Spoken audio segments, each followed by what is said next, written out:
여러분 안녕하십니까? 헬로티비 뉴스입니다. 헬로티비 뉴스에서는 40총선을 앞두고 지역 유권자들의 목소리를 들어보는 시간을 마련했는데요. 우리 동네 희망 공약 순서입니다. 손성혜 기자가 은평구 을 지역의 유권자들을 만나봤습니다. 은평구 을 선거구 7개 동 중 규모가 가장 큰 진관동입니다. 그린벨트를 풀어 뉴타운으로 개발하면서 대규모 아파트촌이 됐습니다. 북한산이 병풍처럼 둘러져 있고 진관사, 은평역사 한옥박물관 등 문화시설이 몰려 있습니다. 국립한국문학관과 예술인마을도 들어설 예정입니다. 이처럼 진관동은 지역의 문화 중심지로 자리매김하고 있습니다. 하지만 교통 환경은 뉴타운 개발 전과 별반 차이가 없습니다. 진관동 수건 현안인 신분당선 사북부 연장선. 선거철마다 단골로 등장한 공약이지만 현실화는커녕 예비 타당성 조사 문턱을 넘지 못해 불발됐습니다.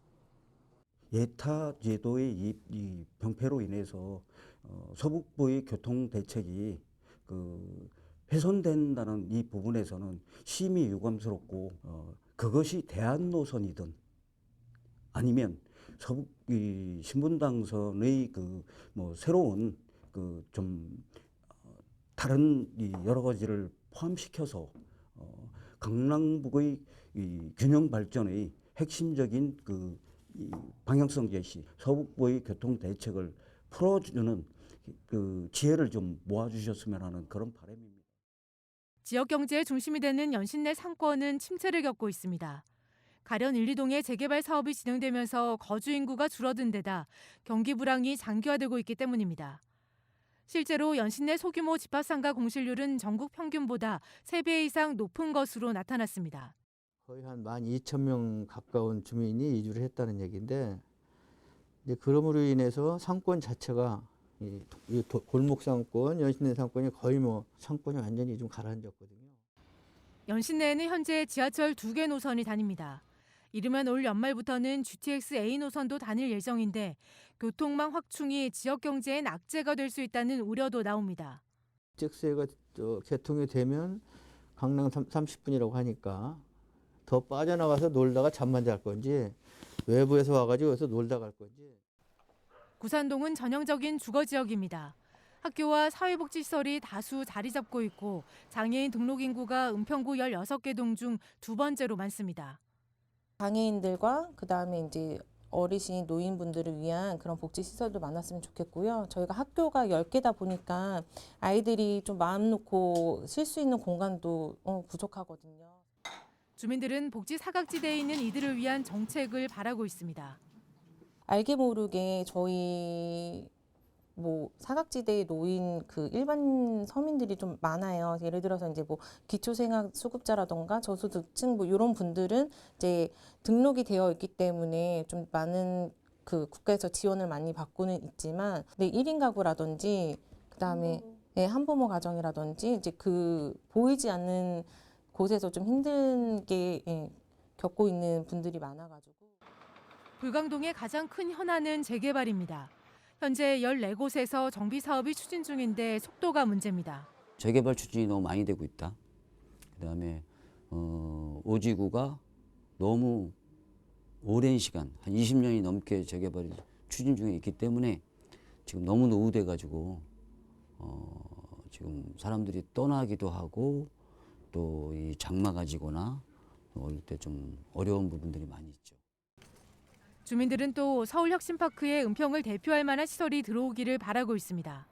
은평구에는 사실 랜드마크가 없다 보니까 정말 이번만큼 좀 제대로 좀 만들어졌으면 좋겠다. 우리 구민들을 위해서 정말 여러 가지 복합적인 문화 공간과 쇼핑센터도 좋고요. 20여일 앞으로 다가온 제22대 국회의원 선거. 이번 총선에서 후보자들은 어떤 정책과 공약을 내놓을지 주목됩니다. 헬로티비 뉴스 손성혜입니다. 양천구가 청년들의 자립과 사회 참여 확대를 위해 55억 원을 투입해 30개 청년 정책 사업을 추진합니다. 먼저 희망 2배 청년 통장을 만들어 목돈 마련의 기회를 주고 청년 월세를 한시적으로 지원해 주거 안정에 도움을 주는 등 25억 원을 지원합니다. 정부가 수도권과 경인권 의과대학을 대상으로 신입생 2,000명을 증원합니다. 교육부는 20일 내년 의대 정원 대학별 배정 결과를 발표하면서 비수도권 의대 27곳에 1,639명을 우선 배정했습니다. 늘어나는 2,000명의 정원을 비수도권 의대와 소규모 의대, 지역 거점 병원 역할을 수행하는 지역 의대에 집중 배정하겠습니다. 나머지 361명은 경기 인천권대학 5곳에 배정했습니다. 성균관대와 아주대, 차이과대와 인하대, 가천대가 포함됐습니다. 한편 정부는 의사 수와 의료 여건이 충분하다는 이유로 이번 증원 대상에서 서울 지역 의대는 제외했습니다. 서울과 경인 지역 간 과도한 편차 극복을 위해 경인 지역에 집중 배정하기로 하였습니다. 서울은 인구 1000명당 의사 수가 3.61명으로 OECD 평균인 3.7명에 근접하는 데 반해 경기는 1.80명, 인천은 1.89명으로 전국 평균인 2.23명에도 미치지 못하고 있습니다. 경기도 내 선거구에서 더불어민주당과 진보당의 단일화가 마무리됐습니다. 이번 후보 단일화는 도내 18개 선거구에서 이뤄졌으며 모두 민주당 후보가 단일 후보로 결정됐습니다. 특히 부천 을에서는 국회의원 후보와 시의원 재보궐선거 후보에 대한 단일화 합의가 동시에 성사됐습니다. 부천 을 국회의원 후보는 민주당 김기표 후보, 기초의원 재보궐선거는 진보당 이종문 후보가 선정됐습니다. 각 지역별 선거관리위원회가 오는 21일부터 22일까지 제22대 국회의원 선거 후보자 등록 신청을 받습니다. 20일 후보자 등록이 마감되면 비례대표 후보자를 추천한 정당과 지역구 후보자의 기호가 결정되는데요. 등록을 마친 후보자들은 이달 28일부터 본격적인 선거운동을 할 수 있습니다. 한편 선관위는 선거인이 올바른 선택을 할 수 있도록 후보자가 제출한 서류를 선거일까지 공개합니다. 중앙선관위 선거통계 시스템의 인적사항과 재산신고서 등 후보자 관련 정보를 확인할 수 있습니다. 인천 송도와 서울 남양주 마석을 연결하는 수도권 광역급행철도 GTX B노선 일부 구간에 대한 안전진단이 실시됩니다. 한국교통안전공단은 GTX B노선 민간투자사업 구간인 인천대 입구와 용산에 대해 설계 단계 철도 교통시설 안전진단을 실시한다고 밝혔는데요. 설계 단계 철도 안전진단은 정거장 1개소를 포함한 1km 이상의 철도를 설치하는 경우 시행되는 제도입니다. 안전진단을 통해 공단은 역시설과 타 교통과의 연계성, 교통약자 시설과 터널, 궤도와 통신, 전기 등 철도시설 전반에 대한 검토를 시행합니다. 고농축 대마오이를 꿀로 위장해 국제우편물로 국내에 들여오려던 밀수사범들이 인천공항 세관에 붙잡혔습니다. 인천공항 세관은 지난 1월 국제우편물 검사 과정에서 대마초 성분의 40배가 농축된 오일 1.5kg을 확인하고 수취인 A씨를 찾아가 검거했습니다. 또 국내에 체류하다 해외로 도주하려던 해외 공급책 한국계 캐나다인 B씨도 함께 붙잡았는데요. 검거 과정에서 지난해 10월 밀수입한 대마오일 0.3kg과 흡연 도구를 추가 압수했습니다. 세관은 마약류 관리법 위반 혐의로 A씨와 B씨를 구속 수사한 뒤 검찰에 넘겼습니다. 관세청은 지난해부터 올해 2월까지 총 140건, 약 52kg의 대마오일 등을 적발했는데요. 이는 약 5만 2천 개의 흡연 도구로 약 200만 회를 흡연할 수 있는 양입니다. 인천 지역 수출이 5개월 연속 증가를 기록했습니다. 한국무역협회 인천지역본부는 2024년 2월 인천 수출입 동향 보고서를 통해 2월 인천 수출이 전년 동월 대비 13.8% 증가한 44억 2천만 달러를 기록했다고 밝혔습니다.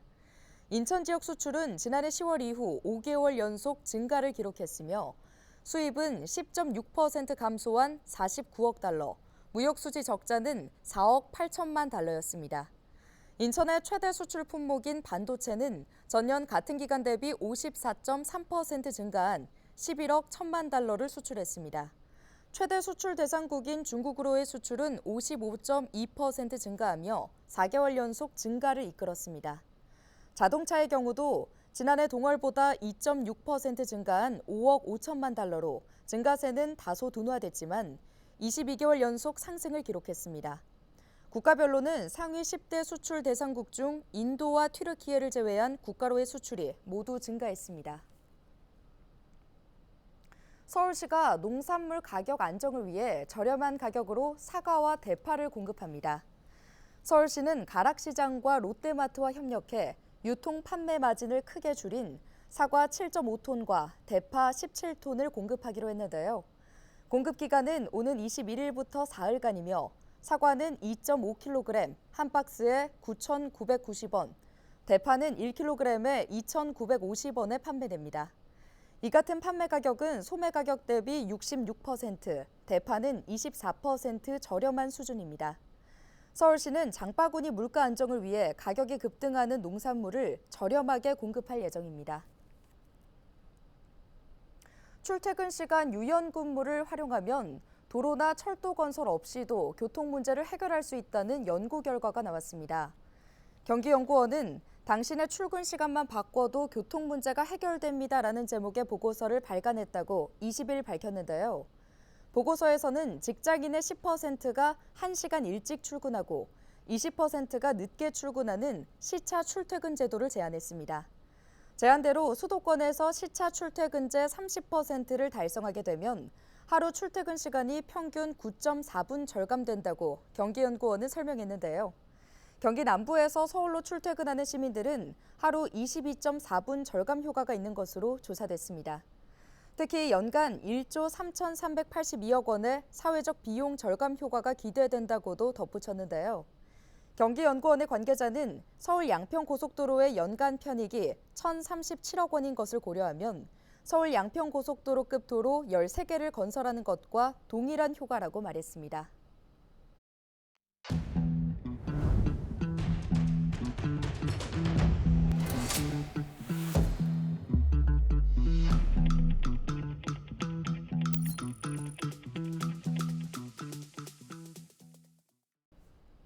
인천시가 포트홀 집중 보수 정비에 나섭니다. 시는 올해 초부터 현재까지 종합건설본부 관할도로의 포트홀 6천여 건에 대해 보수를 벌였는데요. 지난해 같은 기간 대비 60%가량 증가한 수치입니다. 포트홀 급증 주요 원인으로는 평년보다 2.7배 많아 역대 1위를 기록한 지난 겨울 강수량과 이상기온으로 인한 온도차로 시는 추정하고 있습니다. 이를 위해 시는 직영 보수반을 당초 4개조 15명에서 5개조 18명으로 증원하고 긴급한 경우 일반직 공무원까지 현장에 투입해 보수에 나설 방침입니다. 올해 6월까지 사업비 134억 원을 활용해 축구장 68개 정도의 크기인 도로 483제곱미터를 재포장할 계획입니다. 추가 보수가 필요한 구간은 추가 경정 예산안에 사업비를 반영해 진행할 예정입니다. 인천시가 개별 공시지가 최종 결정 고시 전 소유자 등의 의견을 듣습니다. 올해 인천시 개별 공시지가 조사 대상은 63만 4,648필지인데요. 감정평가사의 검증을 마친 산정 가격은 이달 19일부터 4월 8일까지 소유자 등의 의견을 받은 후 군구 부동산 가격공시위원회 심의를 거쳐 오는 4월 30일 최종 결정 공시합니다. 개별 공시지가는 군구 지가관리부서에 문의하거나 부동산 공시가격 알림이에서 확인할 수 있으며 의견이 있는 소유자 또는 이해관계인은 의견 제출 신청서를 작성해 관할 군구 지가관리부서 또는 행정복지센터에 제출하면 됩니다. 경기도는 19일 경기도 북부청사 평화누리홀에서 시군 하천계곡 지킴이와 담당 공무원 130여 명을 대상으로 직무교육을 실시했습니다. 직무교육은 하천구역 내 단속 대상, 평상 건축물 경작, 하천 수 무단 사용 등 불법 행위 확인과 적발시 절차, 근무 방식 및 복무 관리, 홍보 강화 등으로 내용이 구성되는데요. 올해 하천 계곡 지킴이는 하천 감시 순찰, 재해 위험 요소 및 불법 사항 관리, 하천 환경 정비 등의 역할뿐 아니라 관광객들이 하천에 더 쉽게 접근해 즐길 수 있도록 돕거나 불법 행위 근절 안내 현수막을 설치하는 업무도 할 예정입니다. 뉴스 마칩니다. 고맙습니다.